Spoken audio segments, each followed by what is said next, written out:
మొన్న నేను ఒక పోస్ట్ పెట్టానండి. దానిలో మనం అందంగా పుట్టాము అంటే అది దేవుడు మనకిచ్చిన బహుమతి.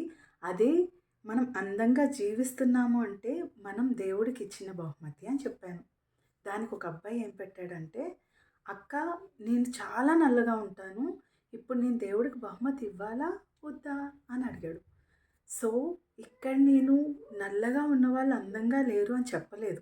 యాక్చువల్‌గా నేను కాదు ఎవ్వరు అలా చెప్పలేరు. ఎందుకంటే అందం అనేది నలుపు, తెలుపు వలన కాదు. తెల్లగా ఉన్న వాళ్ళందరూ అందంగా ఉన్నట్టు కాదు. నల్లగా ఉన్న వాళ్ళందరూ అందంగా లేనట్టు కాదు. అండ్ దేవుడు ప్రతి ఒక్కరిని అందంగానే పుట్టిస్తాడు. ఎలా అంటే ప్రతి ఒక్కరు డిఫరెంట్. ఒకరిలా ఒకరు ఉండరు కదా! అంటే మనమందరం కూడా ప్రత్యేకమనమాట. స్పెషల్ పర్సన్స్ అందరం కూడా. సో, కాబట్టి మీ కాన్ఫిడెన్స్‌ని ఎప్పుడూ లో చేసుకోకండి.